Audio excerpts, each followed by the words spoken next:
मुझे लगा कि कोई ऐसी कहानी सुनाऊं जिस कहानी को सुनने में आपको मज़ा भी आए, क्योंकि बहुत बार ऐसी कहानियां ना चाहते हुए भी मैं सुनाता हूं जिनमें दुख, दर्द, तकलीफ, गम, आहें, परेशानियां, सभी चीज़ें शामिल होती हैं।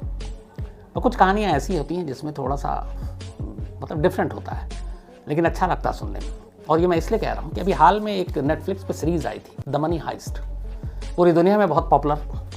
कैसे स्पेन की बैंक में चोरी, पहले कैश, उसके बाद गोल्ड, और वो जो पूरा प्लॉट था कि एक प्रोफेसर कैसे चोरी की प्लानिंग करता है और फिर उस चोरी को अंजाम देता है, यहाँ तक कि उस चोरी के दौरान और चोरी के बाद क्या कुछ हो सकता है, कहाँ कहाँ पे खतरा है, कहाँ पे पकड़े जा सकते हैं, कोई टीम मेंबर पकड़ा जाएगा तो क्या होगा।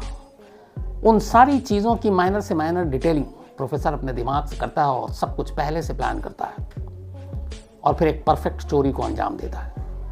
पूरी दुनिया में द मनी हाइस्ट ने एक तरह से एक तूफान मचा दिया था। इसकी कहानी, इसकी प्रेजेंटेशन, इवन जो उसका गाना बेला चाओ, वो भी बड़ा पॉपुलर, एक क्रांति का प्रतीक भी बन गया।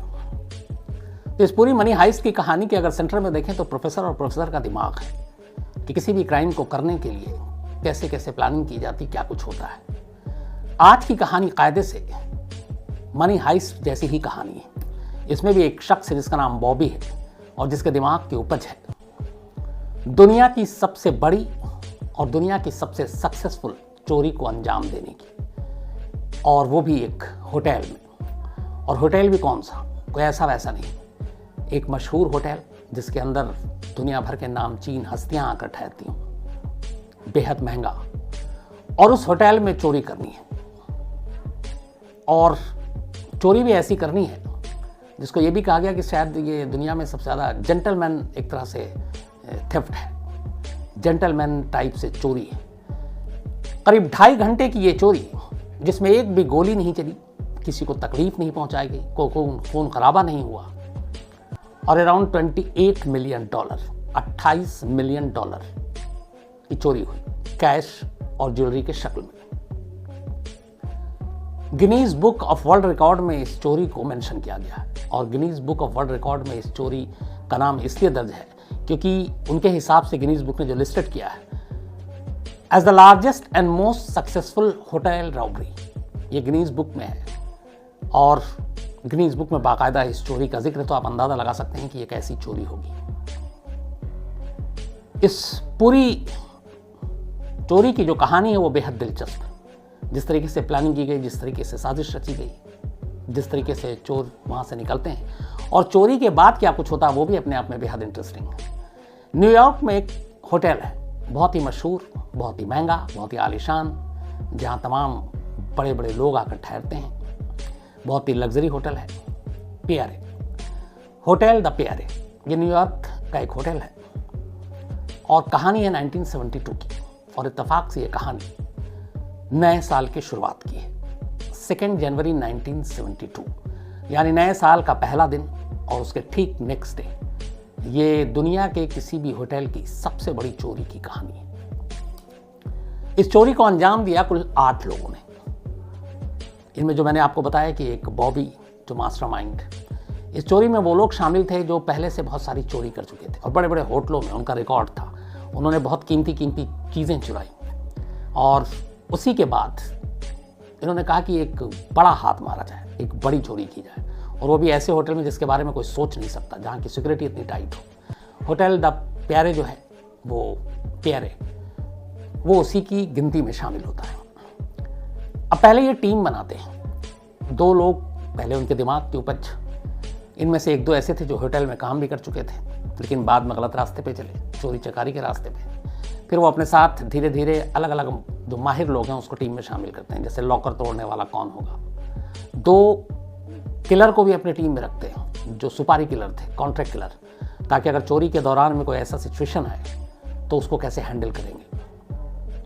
तो अलग अलग दिमाग के लोग, अलग अलग अपने काम में महारत हासिल करने वाले 8 लोगों की एक टीम बनाता है बॉबी। और इस टीम को बनाने के बाद चोरी की पूरी साजिश अब बुननी शुरू करता है, और ये साजिश कई महीने पहले से बुनी जाती है। सबसे पहले तो ये था कि किस होटल को चुना जाए। वो वहाँ के न्यूयॉर्क के सारे अखबारों में अलग अलग जो कॉलम आते हैं, ऐड आते हैं, इन सब पे स्टडी करना शुरू किया अब इस टीम के लोगों ने। और देखना शुरू किया कि कहाँ शहर में क्या हलचल है, क्या कुछ हो रहा है। डेली का रूटीन था सारे न्यूज़पेपर को पढ़ डालना, सारे न्यूज़पेपर के एक कॉलम को अलग अलग कॉर्नर में ऐड, बाकी जो चीज़ें हैं, इवेंट्स क्या क्या हो रहा है, उन चीज़ों को पढ़ते पढ़ते इन्हें फिर पता चला कि होटल द प्यारे, उसमें न्यूयॉर्क में एक बहुत बड़ा फंक्शन है, अलग अलग बड़े बड़े लोग आते हैं वहाँ, न्यू ईयर सेलिब्रेट करते हैं और सारे अमीर लोग होते हैं। तो आखिर में ज़ीरो इन किया द होटल द प्यारे को कि यहीं चोरी करेंगे। अब सबसे पहले जब ये टारगेट फिक्स हो गया तब महंगा भी है होटल। इन्होंने एक किसी का कार्ड चुराया और उसी कार्ड से उस होटल में एक रूम बुक किया और उस रूम को बुक करने के बाद रूम जो इन्होंने बुक किया वो क्या 1 जनवरी की रात का, और रूम बुक करने के बाद बेफिक्र हो गए। अब होटल के गेस्ट के ऊपर नजर डालने लगे। उन्हें पता था इस होटल में न्यू ईयर के लिए क्या क्या फंक्शन है, कौन कौन लोग हैं। तो उन्होंने देखा कि जितने भी न्यूयॉर्क में होटल है उसमें सबसे ज़्यादा अमीर लोग जो है वो इसी होटल द प्यारे में ठहरने वाले हैं और यहीं सेलिब्रेट करेंगे न्यू ईयर। तो पूरी स्टडी की, गेस्ट लिस्ट के हिसाब से देखा कौन कौन हो सकते हैं, रूम बुक करा लिया, वहाँ की सारी जानकारी हासिल की, होटल की रेकी की, और ये सब होने के बाद आखिरकार 2 जनवरी, 1 जनवरी की रात बीत चुकी थी, 2 जनवरी की बल्कि अर्ली मॉर्निंग टाइम था 3:50 AM, सुबह 3:50 का वक्त था। एक लिमोजिन कार में, बेहद महंगी कार में, ये 8 लोग होटल के दरवाजे पे पहुंचते हैं। होटल का दरवाज़ा बंद था, सिक्योरिटी रीज़न, क्योंकि सारे वीवीआईपी गेस्ट, सिक्योरिटी गार्ड दरवाजे के दूसरी तरफ था। उसके बाद इन्होंने बताया कि हमारी होटल में एक बुकिंग है और बाकायदा उन्होंने नाम बताया, किस नाम से, डॉक्टर फॉस्टर पार्टी। उन्होंने कहा डॉक्टर फॉस्टर पार्टी के नाम पे हमारा एक रूम बुक है। गार्ड ने वहीं से फ़ोन करके रिसेप्शन पे पूछा कि डॉक्टर फॉस्टर पार्टी के नाम पे कोई रूम बुक है। रिसेप्शन से जवाब मिला कि हाँ एक रूम बुक है। गार्ड ने दरवाज़ा खोल दिया। जैसे ही दरवाज़ा खोला ये तमाम लोग 8 अंदर आते हैं और गार्ड के सर पे गन लगा देते हैं और उसको बंधक बना लेते हैं। इसके बाद वो अंदर दाखिल होते हैं लॉबी में, रिसेप्शन के पास बाकी जो गार्ड थे उनको भी गन पॉइंट पे ये बंधक बना लेते हैं। लॉबी में कुछ और लोग थे, उनको भी ये बंधक बना लेते हैं। अपने साथ तैयारी के तौर पर ये लोग 36 हथकड़ियाँ, हैंडकफ लेकर आए थे और कुछ टेप लेकर आए थे और सभी के पास हथियार। सभी के बाल अलग अलग थे, मूछें अलग, नाक अलग, थोड़ा बहुत इन्होंने हुलिया बदल लिया था। रिसेप्शन पे पहुंच के सबसे पहले इन्होंने सभी को हथकड़ियाँ लगाई, जितने भी गेस्ट थे और स्टाफ। टोटल 19 स्टाफ थे होटल के और सिक्योरिटी गार्ड के मिलाकर। सबको हैंडकफ किया और कहा कि अपना सर ज़मीन की तरफ झुकाकर बैठ जाओ और कोई भी अगर कोई हरकत करेगा तो गोली मार देंगे। लेकिन बहुत ही तमीज़ से और प्यार से हर एक को इन्होंने, जो भी मेल थे उनको सर करके ही मुखातिब कर रहे थे और जो फीमेल थी उनको मिस कहकर बुला रहे थे। उन्होंने कहा कि हम आपके साथ कुछ नहीं करेंगे जब तक आप हमारे साथ सहयोग करेंगे। उन्हें भी खतरा लगा, सभी ने उनकी बात मानी। इसके बाद तैयारी इतनी थी, वही मैंने जो शुरू में कहा मनी हाइस्ट के प्रोफेसर की तरह, कि सारी चीज़ों को कैसे देखना है। अब सारे वहाँ बैठ गए। इसके बाद उन्होंने लिस्ट मांगी, कौन कौन से गेस्ट में, कौन कौन से होटल में कमरे में गेस्ट ठहरे हुए हैं। लिस्ट आई, बहुत सारी थी, बट इन्होंने सारी रैकी पहले से कर रखी थी कि इनमें से कौन कौन अमीर है। अच्छा, इस होटल में आने के बाद होटल में कैसे चोरी हो सकती है और क्या चुराएंगे, तो उसकी भी कहानी है। वो ये है कि जितने भी अमीर लोग आते, उनकी ज्वेलरी, उनके कैश वो होटल के लॉकर में डिपॉजिट करा देते। यहाँ पे 2 चीज़ें थी जिसका इन्होंने होमवर्क किया। एक, 1 जनवरी और 2 जनवरी को न्यूयॉर्क के सारे बैंक बंद थे क्योंकि हॉलीडे था। अब बैंक बंद है तो जो भी गेस्ट है वो बैंक में या बैंक के लॉकर में तो जाके कुछ रखेगा नहीं। मजबूरी है कि उसको होटल के ही लॉकर में सारी कीमती चीज़ें रखनी है और बैंक खुलना नहीं है, बैंक खुलेगा 3 के बाद। तो इन्होंने ये भी स्टडी किया कि हमें होटल में चोरी किस दिन करनी है। ये नहीं कि 31 की रात की नाइट की पार्टी 31 करेंगे या 1 नहीं, 2 तारीख। क्यों? क्योंकि बैंक बंद है और सारे लॉकर में कीमती सामान है। अब इन्होंने वो लिस्ट मांगी और उस लिस्ट में जो अपनी लिस्ट इन्होंने तैयार की थी उससे नाम मैच किया। इन्होंने अपने उस करीब 400 लॉकर होंगे वहाँ पे, उस 400 का 1/4 करीब 100 के आसपास उन्होंने जो रजिस्टर में नाम देखा उसमें से 100 ही नाम को इन्होंने सेलेक्ट किया, बाकी 300 को साइड कर दिया क्योंकि उनके हिसाब से उनके लॉकर में बहुत ज़्यादा पैसे नहीं थे और इनको चाहिए था ज़्यादा पैसे जिस लॉकर में हो। करने के बाद इन्होंने अब लॉकर एक्सपर्ट्स को लेकर आए थे। अब 2-3 लोग तो रहे रिसेप्शन पे, बाकी को अब इतनी देर में उनके पास टाइम कम है। उसकी वजह ये है कि सुबह 7 बजे से होटल के नए स्टाफ का आना शुरू होना था, मॉर्निंग शिफ्ट शुरू होनी थी। और ये जो इस वक्त स्टाफ थी ये सारी नाइट शिफ्ट में थे। इनकी शिफ्ट 7 बजे खत्म होती है और नया स्टाफ 7 बजे आता है, जिसमें सिक्योरिटी गार्ड भी होते हैं। तो उनके आने से पहले ये चोरी खत्म करनी थी, जबकि ये खुद दाखिल हुए 350 पे।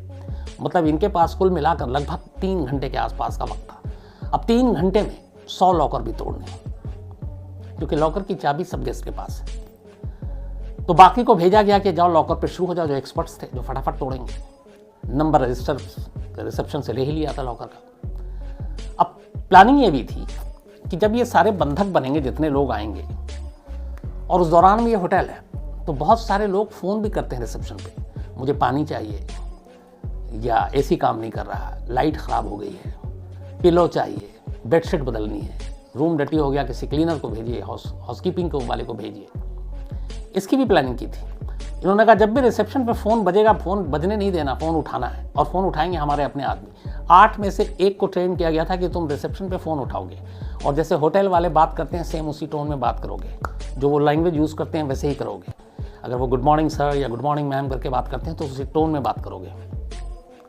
अब इधर बंधक बन रहे हैं, उधर लॉकर टूट रहा है। रिसेप्शन पे घंटी बज गई। एक चोर ने घंटी उठाई। उधर से एक बुजुर्ग ने फ़ोन किया। उसने कहा कि मुझे कुछ काम है, नीचे आना है, और मैं काफ़ी देर से ट्राई कर रहा हूँ, लिफ्ट ही बंद है और लिफ्ट चालू नहीं हो रहा है। रिसेप्शन से इस चोर ने बड़ी तमीज़ और प्यार से कहा। उसने कहा कि कुछ टेक्निकल प्रॉब्लम आ गई है, आप परेशान ना हो, अभी लिफ्ट चालू हो जाएगा। और असलियत ये थी कि जो लिफ्ट मैन था वो भी इनका होस्टेज था, उसको भी बंधक बना के अपने पास ही बैठाए हुए थे। तो अब लिफ्ट चले कैसे? लिफ्ट को रोका हुआ था। ये कहकर फ़ोन रख दिया। लेकिन अब उन्हें लगा कि ये जो बुजुर्ग है ये दोबारा ना फ़ोन करे या कहीं नीचे ना आ जाए और देखे कि कुछ पैनिक ना कर ले, कहीं फ़ोन ना कर दे बाहर। फिर एक चोर को बाकायदा, ये भी ट्रेनिंग का पार्ट था, उसी के रूम में भेजा जाता है जिसने लिफ्ट की प्रॉब्लम की।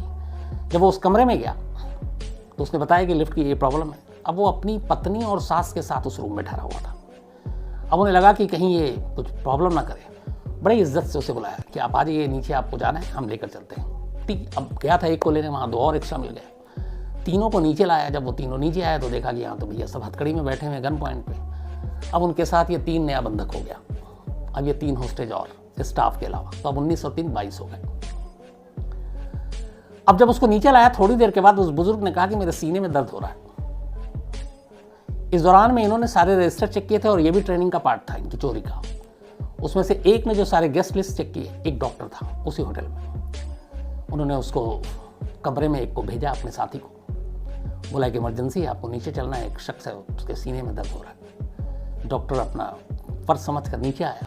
उसने बुजुर्ग को देखा, लेकिन तब तक बाकी भी मंजर देख लिया कि यहाँ तो सब गन पॉइंट पे बैठे हुए हैं। खैर उसने, डॉक्टरों ने उसको देखा और जो भी इलाज करना था किया। अब इसके बाद 23वां बंधक डॉक्टर था, क्योंकि अब उसने सब देख लिया, उसको रूम में जाने नहीं दे सकते थे। तो इस तरीके से 22 बंधक थे और सबसे बड़े प्यार से बात किया, सबसे बड़ी तमीज़ से मिस्टर एंड मिस करके मुखातिब हो रहे थे।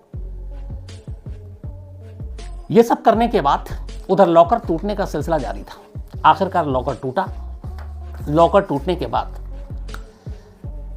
इन्होंने करीब 100 लॉकर से $28 मिलियन कैश और उसमें से ज्वेलरी, कई उसमें उस वक्त थे जो 1969 में बाद में यूएस ने बंद कर दिया, $500 के बिल्स हुआ करते थे। अब $500 अमेरिका में नहीं चलता, 69 से पहले चलता था। तो $500 के एक लॉकर से उनको वो मिले $7.5 लाख के करीब पैसे, और बाकी में किसी में 2 लाख, किसी में 5 लाख, किसी में 7 लाख।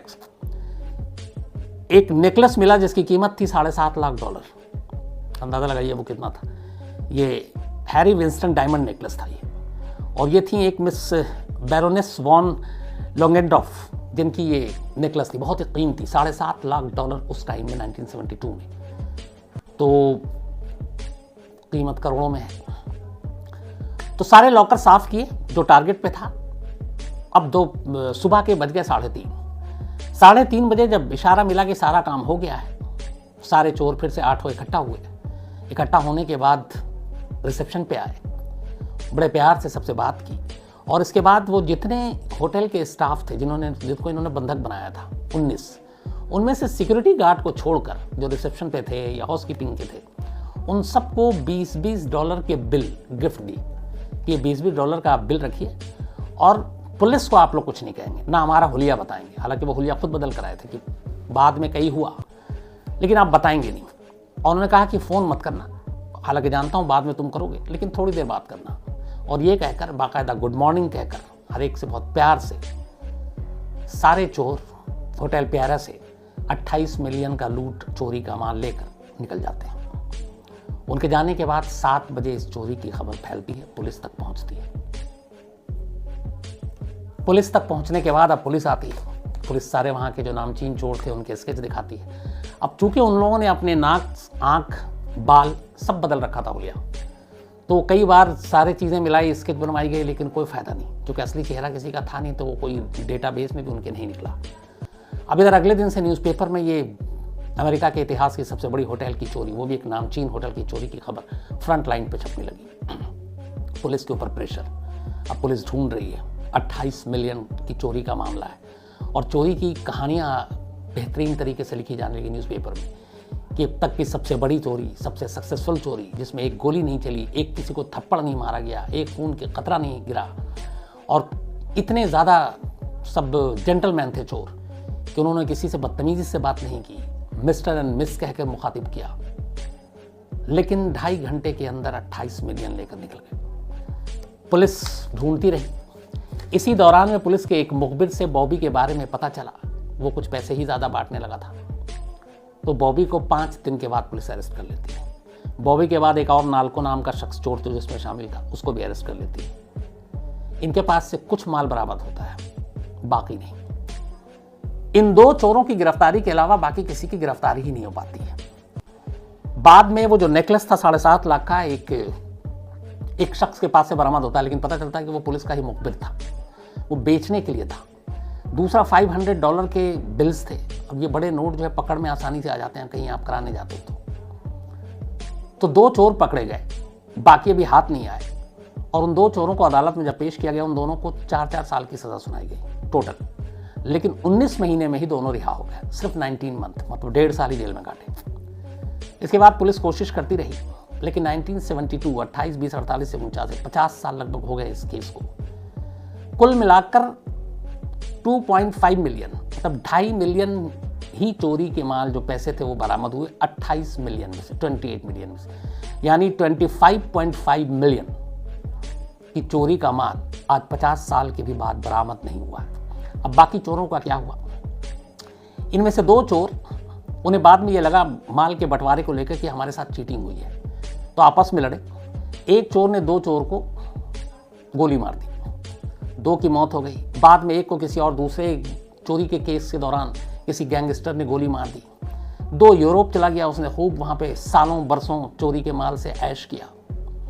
कुल मिलाकर 2 चोर जो थे वो जेल से भी बाहर आ गए, लेकिन फिर बाकी करके एक एक करके सब या तो मारे गए या मर गए, कुछ कैंसर से मर गया। इस चोरी का इकलौता 8 चोरों में से एक सिर्फ आज भी जिंदा है, और उसने इस चोरी की पूरी कहानी, एक ऑथर है उनको लिखाई, और उसके बाद एक बुक भी इस पे लिखी गई। और उस बुक का नाम जो है, उस बुक का नाम है द प्यारे होटल अफेयर। इसके ऊपर शायद कोई फिल्म भी बनी है। तो इकलौता चोर है वो आज भी जिंदा है। बाकी जो 7 थे अलग अलग इसमें मारे गए। 1-2 शायद यूरोप में कहीं गुमनामी की जिंदगी जी रहा, क्योंकि उसके पास पैसे बहुत सारे हैं। लेकिन बाकी के $25 मिलियन चोरी के जो माल और जेवर, वो आज तक बरामद नहीं हुए। प्लानिंग इस चोरी की देखिए आप, कि जिस तरीके से गेस्ट लिस्ट न्यूज़पेपर को पढ़ना, कितने स्टाफ हैं, रूम सर्विस के लिए घंटी बजेगी तो कौन कैसे बात करेगा, कैसे आप रूम में जाएंगे, कैसे इमरजेंसी में डॉक्टर की ज़रूरत पड़ेगी, कैसे लिफ्ट को रोकना है, कैसे 400 में से सिर्फ 100 लॉकर को आइडेंटिफाई करना है जिसमें सबसे ज़्यादा पैसे हैं। और बाद में पता चला कि जो 300 लॉकर थे, बाकी जिनको उन्होंने हाथ नहीं लगाया, उन 300 लॉकर के सारे पैसे निकाल लेते तो भी 100 लॉकर से कम थे उसमें। तो इनका इतना भी जजमेंट की किसमें ज़्यादा पैसा है, एक होमवर्क किया था इन्होंने। और उसके बाद निकले, 2 चोर पकड़ा भी गया, लेकिन वो 19 महीने में बाहर आ गया। बाकी ने उस चोरी के पैसे पे खूब ऐश किए। और आखिरी तक पकड़े नहीं गए। हाँ, आपसी लड़ाई में ज़रूर मारे गए जब चोरी का माल बांटने की बारी आई तो कहीं ना कहीं इस प्यारे होटल की जो कहानी है चोरी की, रॉबरी की, वो प्रोफेसर की याद दिलाती है। तो ये थी वो दुनिया की सबसे बड़ी और सक्सेसफुल होटल चोरी की कहानी, जिसको गिनीज बुक में रजिस्टर्ड किया गया, लिस्टेड है, और गिनीज बुक में इसे नाम दिया गया कि ये वाकई दुनिया के किसी भी होटल की सबसे ज़्यादा बड़ी और कामयाब चोरी है। इस होटल की एक और भी कहानी है कि इसी प्यारे होटल को बाद में हमारे अपने देश के ताज होटल ऑफ ग्रुप्स ने खरीदा, और ये अब ताज ग्रुप्स का ही एक होटल है न्यूयॉर्क में जो है। तो इससे जुड़ी हुई है ये भी कहानी कि जिस होटल में सबसे बड़ी दुनिया की चोरी हुई, जो होटल एक बेहद महंगा, एक नामी होटल, उसे बाद में ताज ग्रुप ने खरीदा है। रतन टाटा जो भी ताज के टाटा कंपनी के जो चेयरमैन है, तो ये प्रॉपर्टी जो है होटल द प्यारे, ये इस वक्त ताज ग्रुप की प्रॉपर्टी है। तो आप में से जो लोग न्यूयॉर्क में रहते हैं वो जानते होंगे, जो जाने का प्लान बना रहे हैं, एक बार इस होटल में अगर मौका मिले तो, और जेब इजाज़त दे तो ज़रूर जाइए और रुकिए और चोरी की इस कहानी को सुनिए और समझिए। तो ये थी कहानी गिनीज बुक में दर्ज दुनिया की सबसे बड़ी कामयाब और सक्सेसफुल और बड़ी